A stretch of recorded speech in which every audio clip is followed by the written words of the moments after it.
अब तुम मुझे नसीहत दोगे? जो खुद अपने सगे भाई के कातिल को साथ दे रहा है, वो मुझे नसीहत देगा कि मुझे जिंदगी कैसे जीनी चाहिए? किस हैसियत से तुम मुझे नसीहत दे रहे हो? आपके बेटे की हैसियत से। नहीं हो तुम मेरे बेटे। सिर्फ कहने से खून के रिश्ते टूट नहीं जाते।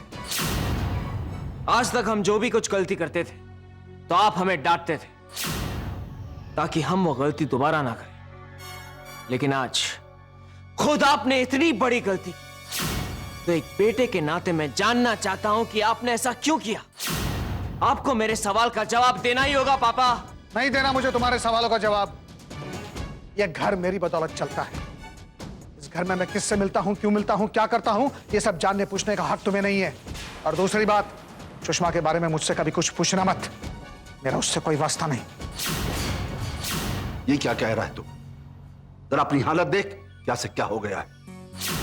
और तू है किस गलत फहमी में चंद्रकांत? तभी मैं मरा नहीं हूं। अपने दिल से ये ख्याल निकाल दे के तेरे बगैर सुषमा का कुछ नहीं होगा। हम सब हैं उसके साथ। तो रखिए ना, बेशक आप उसे अपने साथ रखिए और मुझे मेरे हाल पे छोड़ दीजिए। ये आप कैसी बातें कर रहे हैं? आप मां को इस तरह से कैसे छोड़ सकते हैं? मां ने आपकी खुशियों के लिए क्या कुछ नहीं किया। आपके दुख, आपके सुख, आपकी मुसीबत में सब में आपका साथ दिया, आपका हाथ थामा। और आप ये सब भूल जाना चाहते हैं, उसे छोड़ देना चाहते हैं? मुझे शर्म आ रही आपको अपना बाप कहते हो। आप मेरी मां को धोखा दे रहे पापा। धोखा पलक ने दिया है।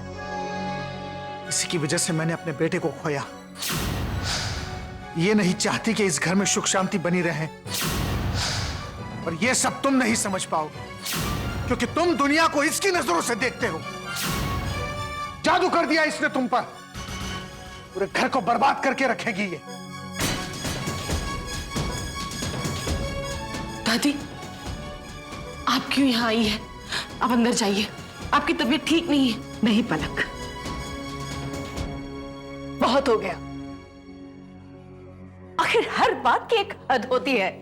मां, तुम लोगों को पता नहीं है पूरे घर की खुशियों को बर्बाद कर देगी ये। बस चंद्रकांत, बहुत देर से तुम्हारी बकवास सुन रही हूं। क्या कहा तुमने?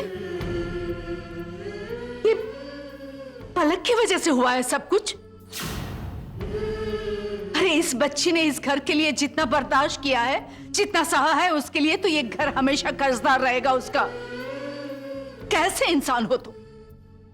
अपनी बेटी जैसी बच्ची के लिए ऐसा कैसा सोच सकते हो तुम? तुम मर्द होकर भी इस घर को जोड़ने के बजाय तोड़ रहे हो। और ये लड़की घर को जोड़ने की कोशिश कर रही है क्योंकि वो अपने आप को इस घर से अलग नहीं समझती। एक बात कान खोलकर सुन लो चंद्रकांत, पलक इस घर का हिस्सा है। इसी घर में रहेगी, इस घर की बेटी बनकर। यह नहीं हो सकता मां। पलक ना तो जागीरदार परिवार की बेटी थी, ना बहू है। इसका इस घर से कोई रिश्ता नहीं। रिश्ता है पापा, पलक का रिश्ता है। पापा, पलक इस घर में मेरी पत्नी और इस घर की बहू के रिश्ते से रहेगी।